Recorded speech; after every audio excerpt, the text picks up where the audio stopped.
Hello,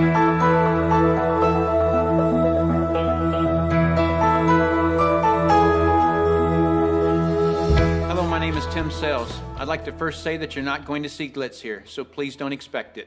I'm not an entertainer nor an actor. I've created this video as a tool designed to educate people about a business concept that works, for people who are willing to put 100% of themselves into something. See, it takes 200% to be successful in business. 100% must come from you. 100% must come from the business vehicle that you've chosen. Business vehicle meaning how you earn your living, how you support your family. I've seen people who relentlessly pour 100% of themselves into a business vehicle, profession, or job, but that vehicle doesn't have the capability to give back 100%. The mechanics of wealth are just not there. But no one has ever fully explained to you why it doesn't work and why it's a waste of your valuable time if your goal is financial success. This video is for the person who is willing to put in their 100%. They're only lacking the right business vehicle, the explanation of why it's right, and the evidence that it does in fact work. Even though I say you must put in 100%, that doesn't mean that you have to work it full time. I didn't. That doesn't mean you have to sacrifice your family time, nor does it mean you have to have prior experience. I didn't. What you'll learn right here has allowed me to build a $25 million company. Now, a $25 million company has certainly been done before. However, this was done where no employees were required. No accounts receivable, no accounts payable, no overhead, and very little inventory.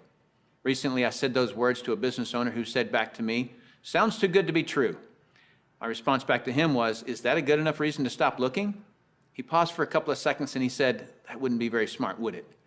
What I suggest you do is not just watch this information, but study it. What I want to do first is create an equal playing field between people who know how to evaluate a business and those who don't. Because me explaining this business wouldn't be very effective until you understand how to place value to a business.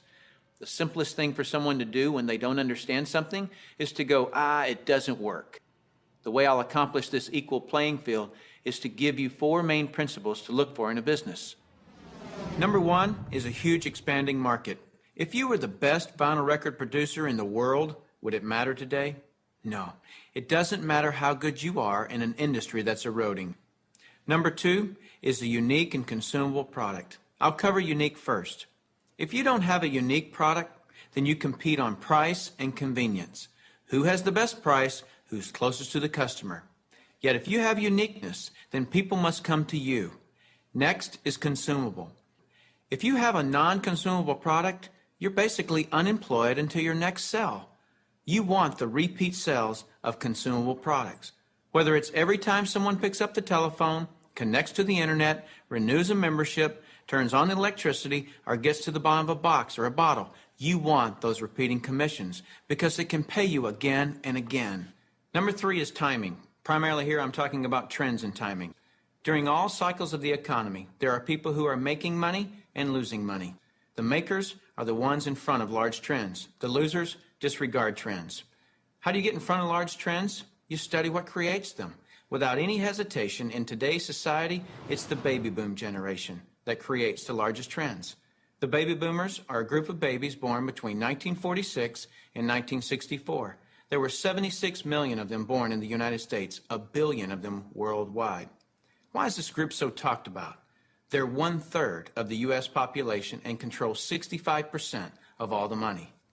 I've likened the magnitude of all those babies to a basketball moving through a garden hose.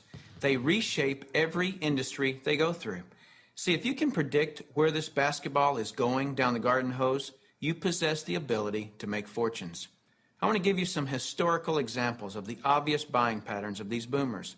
It started with a company called Gerber back in 1940, who were barely known. But by 1955, just 10 years after the boomers were born, they had sold 1.8 billion jars of strained baby food. As the boomers took their first steps, it was Buster Brown and Kenny Shoes.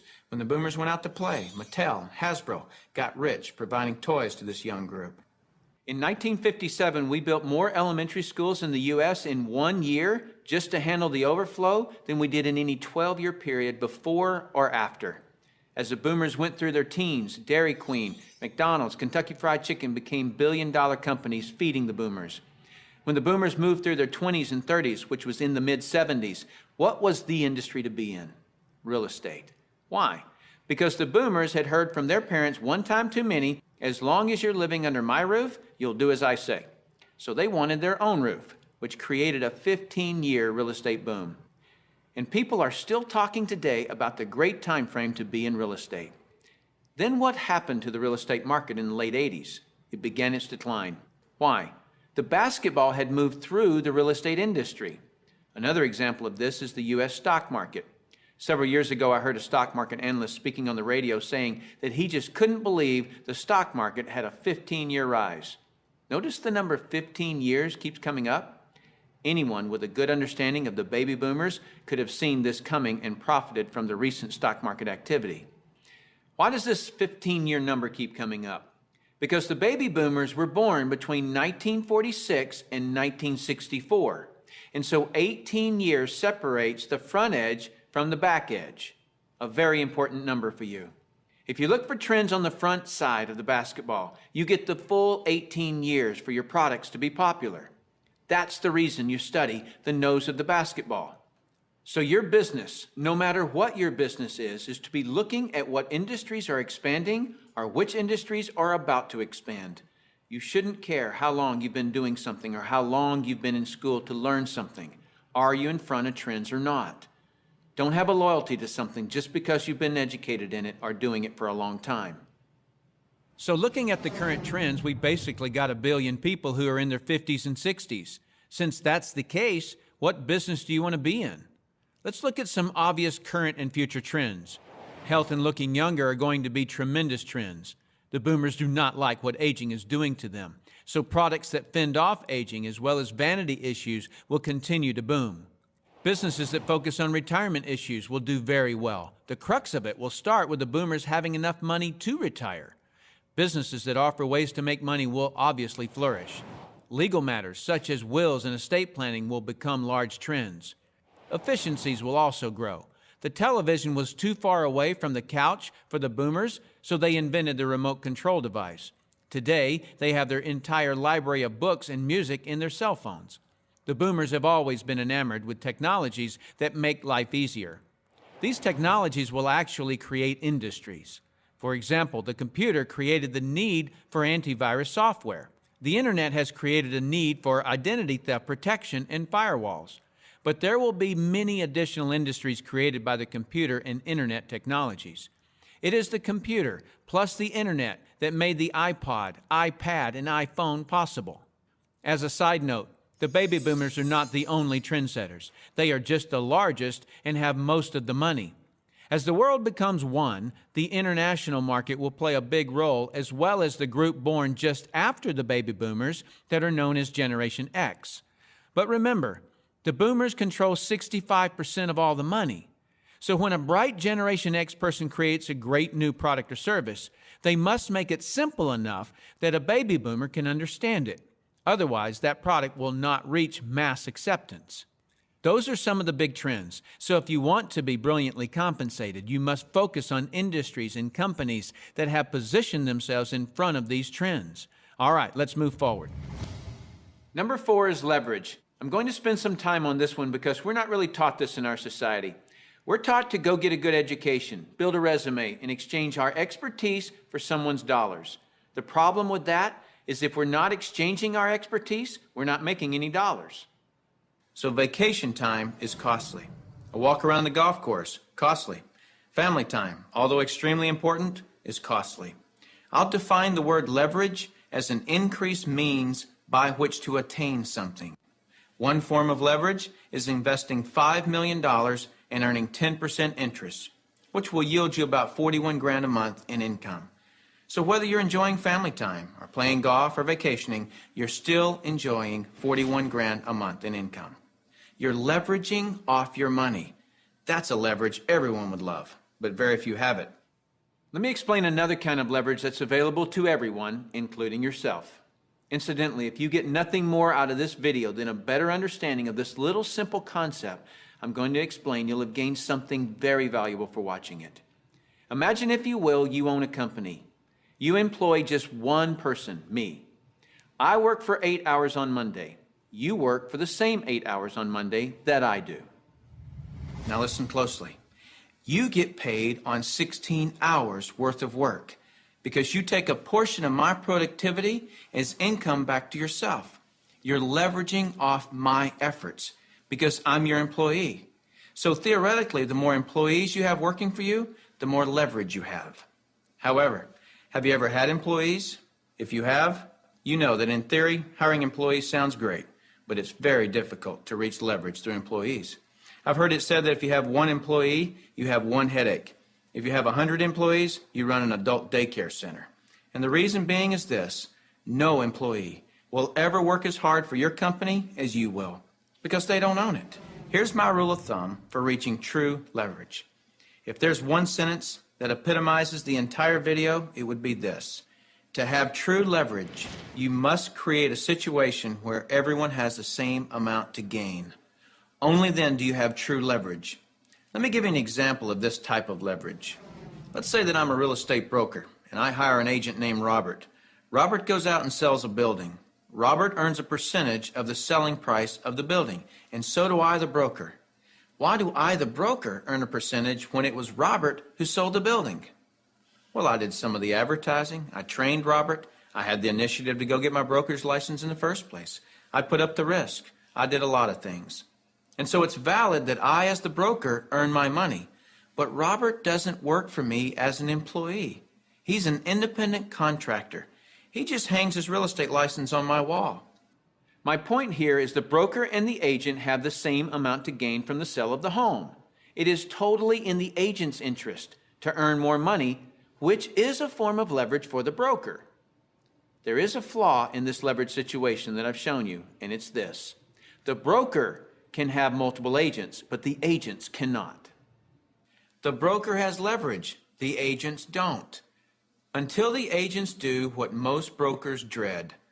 What happens when I, the broker, have been real effective at teaching Robert to be a good agent? What's Robert going to want to do in a couple of years? Be his own broker, right? Is this good for me, the broker? No, because as soon as he becomes a broker, two bad things happen to me. Number one, he breaks away from me and I lose him as an income source. And two, worse than that, he's now my competitor that I trained. He knows all my good stuff. By the way, this doesn't just happen in the real estate industry. It happens in practically every industry. Have you ever heard the expression, "I'm just going to work there for experience"? What does that mean? It means I'm going to strip them of their knowledge and then go do it myself. If you're a business owner, how many people have you trained who are no longer working for you? How many people have you trained to be your competitors? Well, this gets worse. Let's say that Robert is now a broker right down the street. What will he do now that he's a broker? He'll go out and hire his own agents. And let's say one of those agents is Linda. Linda also eventually wants to be a broker. So she becomes a competitor to me that I indirectly trained, as well as Robert, who I directly trained. And this continues on and on. I actually created a chain of competitors that I trained. What if we did a whole paradigm shift? Here's where this becomes brilliant. Let's say instead I'm going to empower Robert to become a broker. I want him to become a broker from day one. See, the only way that you or I can retain a leader is provide him or her with the same opportunity for growth that we have. Hence, an opportunity where everyone has the same amount to gain. So from day one, I'm going to encourage Robert to be a broker. And when he does, he doesn't break away from me and become my competitor. He shifts from agent to broker, which now allows him to sponsor his own agents. Now, to create an incentive for me, the broker, to always help Robert and his agents, I'm still going to earn a percentage of what he and his agents sell. And shouldn't I? I trained him. I put up the risk and all those reasons I mentioned earlier. Now, the percentage I earn from Robert and his organization should be a lot smaller than when he was an agent, but I should still earn a percentage. That's my incentive to keep working with them. Now, some people look at this and say, gosh, isn't that one of those pyramids? And what's the perception of a pyramid? People at the top making all the money and the people down below do all the work, right? Isn't that the perception of a pyramid? Let me explain why this is not a pyramid and why people at the top don't necessarily make all the money. Let me just make a quick point before I discuss the pyramid issue. It's not the geometric shape that people have a problem with. This geometric shape is probably the shape of your family tree, the shape of our government. To the architect, it's the strongest structure known to man. Every organizational structure in the world is this shape. So the shape isn't the problem. However, that perception, people at the top earn all the money, let me illustrate that for you. Here's a typical corporation. At the top, you have a CEO, which stands for Chief Executive Officer. Does the president earn more money than the CEO? Not normally. How about below the president? Do any of the vice presidents earn more money than the president? No. Let me ask this question, and I want you to really think about it. What would happen if some of the vice presidents of a corporation made more money than the president? Really, what would happen? Talk about total confusion. This whole process is called delegation. Each level of the corporation earns less income. The reason the president can tell the vice president what to do is because they make more money. So the corporate structure is people at the top making the majority of the money, and the people at the bottom do not. The CEO of any corporation earns off the productivity of, or is leveraged off of, everyone in his or her corporation. Whether that CEO personally hired every employee or someone else in the company hires them. So the CEO, and only the CEO, earns on multiple levels of his or her company. And the model that I'm suggesting as being brilliant is where you, the individual, are given that same opportunity to earn on multiple levels of brokers and agents, just as the CEO of a corporation is. From here on, I'll refer to this form of marketing as network marketing. In network marketing, you, the individual, are given the opportunity to earn off the productivity of the people in your organization, whether you personally sponsor them or someone in your organization sponsors them. Remember that I said to reach true leverage, you must create a situation where everyone has the same amount to gain.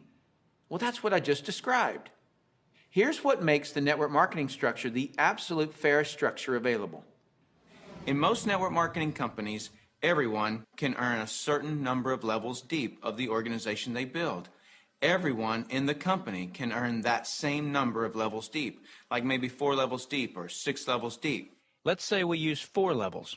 So if you build an organization to be more productive, then you would earn more money than I would, even if you were in my organization. In the example shown, you would earn on 3 levels I couldn't reach, because everyone gets the same number of levels.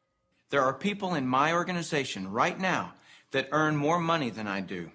Do you know what I call that? Fair. Shouldn't it be that way? I mean, take any structure. Shouldn't the most productive person in that structure make the most money? Now I'd like to show you an interview that I did a few years ago with Dr. Charles King, who holds a PhD from Harvard and is a professor of marketing at the University of Illinois at Chicago, who actually teaches network marketing at the university. Dr. King, we're delighted to have you here. I'm pleased to be here, Tim. Dr. King, could you tell us a little of your education and your business background? Tim, I'm a professor of marketing at the University of Illinois at Chicago. I got my bachelor's and master's degrees from the University of Texas in Austin, spent a tour of duty with the Exxon Corporation, and then returned to get my doctorate in business administration from Harvard University. More important to this discussion, over the last 6 years, I've been involved in doing research, teaching, and consulting in network marketing. So coming from such a conservative school, and I know you a little bit, and I know you to be very conservative, what caused you to look at network marketing to begin with? In 1990, we had a major economic recession in the United States. The Midwest and Chicago particularly were very badly hit. As a result, the interviewers stopped coming to campus. We were graduating hundreds of students a semester, and they weren't getting jobs. Our alumni were coming back to us, losing their jobs, looking for help, and we had nothing to offer them. Now, I started looking, because of my background in business consulting, at alternative career paths. I went out and I looked at starting your own business, at home-based businesses. I looked at franchising. I looked at direct selling. And in the direct selling arena, I backed into network marketing. Now, I was very cynical, skeptical. Tim, I was negative about network marketing. They don't teach network marketing at the Harvard Business School, and I didn't know much about it. The end result was one of my students who was on the team asked me, "Why are you so negative about network marketing?"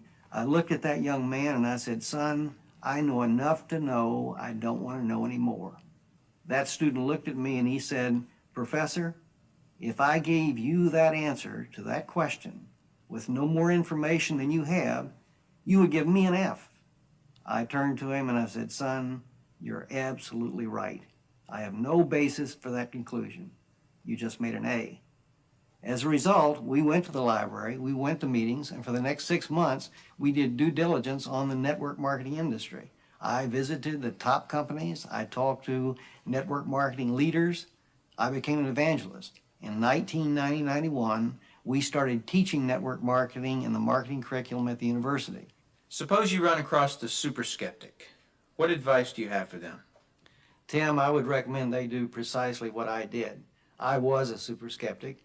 I did my due diligence, I investigated the industry, and I drew my own conclusions. I strongly recommend that you do your due diligence and then begin to define precisely what role you want to play in the network marketing industry. Set realistic expectations. If there's a single cause for failure in this industry, it's the get-rich-quick syndrome, thinking that you can come into the industry and make enormous sums of money with no work. I argue, by contrast, that if you set realistic expectations, you develop a plan of action to guide your business development, you can be successful. And that's coming from a Harvard Business School graduate who was a true skeptic, but through due diligence, he learned the truth. Warren Buffett owns a network marketing company. If you don't know who he is, he's typically listed in the top 5 richest people in the world. He created his wealth by investing in and buying the highest quality companies. Why do you think Microsoft or AT&T, Gillette, Colgate, Citibank, IBM, Toyota, Xerox, Texas Instruments, General Motors, General Electric, AOL, Oracle, Sun Microsystems, Coca-Cola, and many others distribute some or all of their products and services through network marketing? They use this method to distribute products because network marketing is a very efficient model to distribute products and services. These large corporations are firm testimony to the industry's success and credibility. This confirms what Professor King was saying about that the industry has come of age and is now a true profession. The reason so many people are coming into network marketing is because people want control of their life. They want a quality of life, and network marketing truly offers that. I hear people all the time complaining that they are too busy or don't have enough time. People act as though time owns them instead of them owning time. Have you ever noticed that there are people who, with 24 hours, earn $10,000 a year, and there are people in the same 24 hours who earn $10 million a year? Let me explain the difference. I've heard people say this phrase, "It's easier to just do it myself than try to get other people to do it." Whenever I hear that phrase, I know that person just nailed their feet to the floor. All they can do is expend their time, not invest their time. Here's a secret. Wealth is hidden from those who must do it all themselves. Wealth exposes itself to those patient enough to train others. When you understand the power of educating and empowering others so that you get more done, you're truly on your way to wealth. Now, with that understanding of the importance of training others so you get more done, look at network marketing, and you'll see why I call it brilliant compensation. In network marketing, what you teach and train others to do is duplicate what you do, which is to find and train others. This is actually multiplying you. That's why I say, next to your spiritual growth and your family, there is nothing in the world you can do that will reward you better than investing your time in network marketing. I'd like to cover one last thing in closing, which I feel is one of the most important points for you to fully understand the value of network marketing. Let me illustrate something to you that is so profound. What's the maximum number of hours you could work in a day? 24 hours, right? So if you didn't sleep all day, you could work 24 straight hours. What if you didn't sleep for a whole year? You could actually work 8,760 hours in 1 year. But that's the maximum number of hours you could work in a year. I have 56,000 people in my organization worldwide. Well, let's suppose that all 56,000 people work just 1 hour out of a year. 56,000 people times 1 hour each equals 56,000 hours of work that I'm being paid on. Well, for most people to earn on 56,000 hours of work, they'd have to work for over 6 years, 24 hours a day without sleep to put in the same amount of hours that I could in 1 hour a year. Let me throw in something really ridiculous. Suppose all my 56,000 people worked 1 8-hour day in a year. 56,000 people times 8 hours is 448,000 hours I'm being paid on. Well, it would take most people working over 51 years, 24 hours a day, to do what I could do in 8 hours a year. 8 hours in 1 year versus 51 years working 24 hours a day? Doesn't seem fair, does it? It's definitely not fair. What's not fair is that you haven't understood this until today, and other people have. But now that you understand it, take responsibility for it. Don't go running and try to create reasons why you can't do this. You can do this. I don't say any of this to impress you. I don't need to impress you. This is an educational-only video. My purpose in creating this tool is to contribute back to that woodpile that so generously gave to me. Because network marketing has given me a lifestyle I previously couldn't have imagined. And because network marketing has given me total financial and time freedom, I feel it my responsibility to explain the industry in an understandable way. So I say all of this only to impress upon you that the difference between the wealthy and everyone else is leverage. You've got to understand that. And nothing gives you, the individual, leverage in such an ethical way like network marketing can. So go get a pad of paper, write down what you really want in life. Then call the person who gave you this video and tell them whether you're an A, B, or C. C is see you later, no thanks. That's fine with us because your relationship with the person who gave you this video is more important to us than anything. Or you're a B. A B is I may be. I want to first explore the product. If that's you, then do that. Don't procrastinate. The number one killer of financial success is procrastination. People just putting it off until tomorrow, and they've somehow convinced themselves that they'll actually do it tomorrow. You know what I'm talking about. As soon as I'm done with this project, then I'll have more time. Or as soon as little Jimmy gets back to school, then I can, and they never do. If a person has an excuse, they have all they need to fail. Don't let that be you. Get your product today. Or you're an A, and that means absolutely. No, you don't have all your questions answered, but you see enough to start and begin your training. Very well done to you in your ability to make a decision. If it's late at night and you just watch this, don't be concerned that the person who gave this to you is sleeping right now. They'll be up. And if they're not, wake them up. Tell them, hey, now that I understand this thing, I can't sleep. And if I can't sleep, you're not going to sleep. Believe me, they'll appreciate that call. So call that person and tell them whether you're an A, B, or C. That's it. Join us. You'll be glad you did. Now is the right time, the smart time. Thank you for taking the time to view this video. I hope it's been educational to you. What I really hope is that you'll put this information to good use. Next, you'll see some common questions that you can interact with. I look forward to working with you, should our paths cross. I'm Tim Sales.